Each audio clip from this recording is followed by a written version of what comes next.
Nachádzame sa v druhom kroku celkovej tvorby produktovej kampani. Zase opakujem, tento krok je totožný aj pri skupinových kampaniách a takisto pri DSA kampaniách. Jedná sa o to, že v tomto kroku musíme namapovať, čiže tag assignments, naše tagy z XML feedu pre tagy v Blue Winstone. Na ľavej strane máme vždy napísaný názov tagu, čiže product name, produktový názov. Musíme definovať, aký tag v XML feede predstavuje produktový názov. Po rozkliknutí drop-down menu nám vlastne Winston načíta tagy z jednotlivých tagy z XML-ka, kde môžeme vidieť teda ich štruktúru a začať teda párovať. Produktový názov by mal predstavovať teda v XML-ku tag product. Produktová URL adresa by mala byť URL v tomto prípade.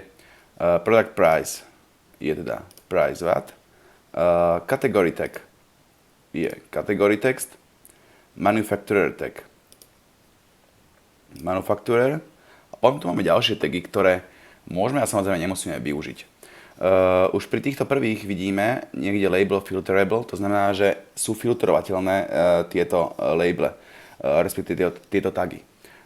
Odporúčam vždy, ak nemáme XML, tak pripraviť také XML, ktoré bude obsahovať category tag a manufacturer tag, pretože práve manufacturer je využívaný našou unikátnou technológiou tvorby kľúčových slov, ktorého sa vo veľmi veľa percentách prípadov drží celkovo nástroj počas tej tvorby kľúčových slov a vznikajú tam rôzne podmienky pre tvorbu. V prípade, že by sme mali klienta, ktorý má viacero použiteľných tagov, napríklad veľkosť obuvy, gender, nejaké zameranie, či to pre muža, pre ženu, unisex, pre deti, prípadne nejaká farba, color a podobne, tak samozrejme môžeme vybrať z tých tagov a namapovať si ich do týchto 7 custom tagov. Pre kontrolu môžeme použiť button tag preview. Viackrát môžeme klikať a načítajú sa ďalšie a ďalšie produkty, kde môžeme vidieť teda, tu máme nejaký La Roche, Posay, nejaký produkt proste, jeho URL adresa, jeho cena, jeho zaradenia, čiže kategórii a jeho výrobca. Tu práve vidíme, že výrobca je totožný s produktovým názvom, teda výrobcom v produktovom názve, kde veľakrát samozrejme teda tohto výrobcu odstraňujeme, aby nám zostal iba samotný produkt. Nie je to vždy samozrejme pravidlo, pri elektronike toho výrobcu tam veľakrát ponechávame, ale pri niektorých prípadoch, ako si ukážeme teraz na tejto kategórie produktov, ho určite budeme v ďalších fázach tej tvorby kampani vylúčovať. Keďže máme takto pekne namapované tagy, tak môžeme prejsť nižšie do tzv. Časti filters, kde si vlastne definujeme, aké produkty budú zakomponované v rámci tejto kampani bolesť, chrípka, nachladnutie. Máme tu definovaný category tag, ktorý sme vlastne vybrali v prvom kroku. Po kliknutí na Edit Categories sa nám otvoria vlastne dve funkcie. Na pravej strane je zoznam kategórií zvedených podľa ABCD, teda všetkých produktov v rámci XML feedu, celkovo ich 273 kusov, na ľavej strane sú vybrané momentálne 0. Čo to znamená? Znamená to, že ak nevybereme žiadnu kategóriu, tak táto kampaň bude obsahovať všetky produkty v rámci XML feedu. My však chceme robiť kampaň na bolesť, chrípka, nachladnutie, čiže lieky a liečiva z tejto kategórii. Budeme sa snažiť teda to nájsť v samotných kategóriách. Ako vidíme, dali sme si bolesť, chrípka, teda bolesť hľadať. A vidíme, že tu máme nejaké kategórie produktov, môžeme ich buď vybrať po kusoch, alebo označiť všetky, ktoré nám presunú sa teda do tejto časti.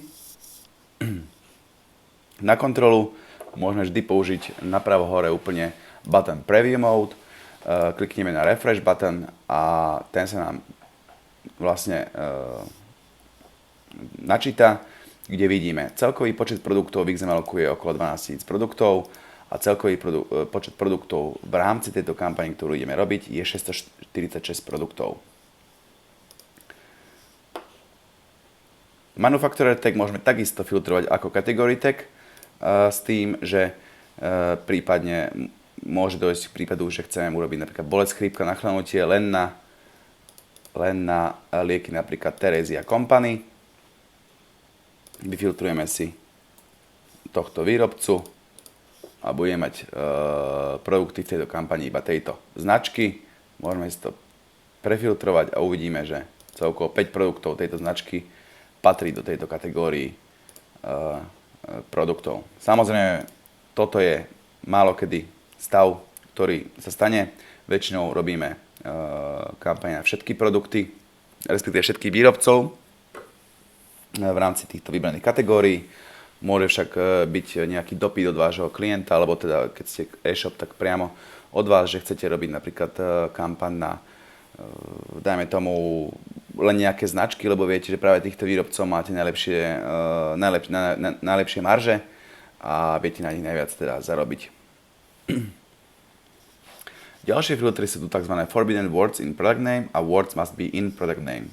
Je to vlastne taký doplnok, kedy môžeme ešte presne definovať, že ktoré produkty by ešte nemali byť v rámci tejto kampani. Napríklad máme tu nejaký s marhulovým olejom, nejaký produkt, stačí keď sem dáme olejom a vlastne všetky produkty, ktoré budú obsahovať toto slovo vo svojom názve, nebudú zakomponované do tejto kampani. Boli ich v minulosti 646, teraz ich máme 641, čiže 5 produktov sa vylúčilo. Ako vidíme, už to tu nie je.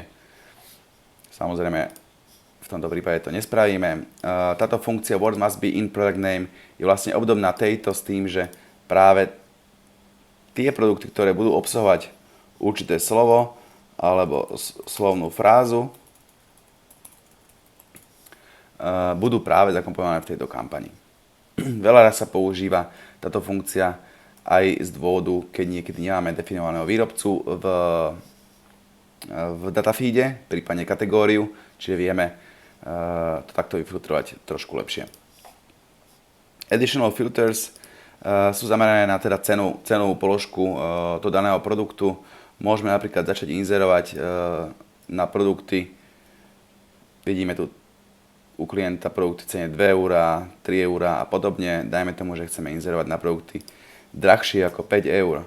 Áno. Čiže môžeme to prefiltrovať a uvidíme, koľko vlastne produktov je drahšie ako 5 €. Celkovo je 228 produktov. 5-eurový produkt, tam už očakávame maržu 20 až 50%, záleží od klienta, niekedy sú to väčšie, niekedy menšie marže. Čiže práve to by nám mohlo postačovať vlastne nejaký ten budget na spending, na ten CPC, na tie ceny preklikov, aby sme mohli dosiahnuť teda nejakú zaujímavú cenu za konverziu. V tomto prípade samozrejme zase nebudeme používať toto obmedzenie, ale teda ako vysvetlenie verím, že to bolo teda postačujúce. No a toto je v rámci tabu Tag Assignment and Filters, respektíve všetko. Je v podstate veľmi dôležitý ten tab a táto časť tohto nastavenia, ale verím, že teda je to veľmi jednoduchá časť a nemal by tu mať nikto žiaden problém. No a v podstate môžeme dať Save and Continue a prejsť do Campaign Details ako takej.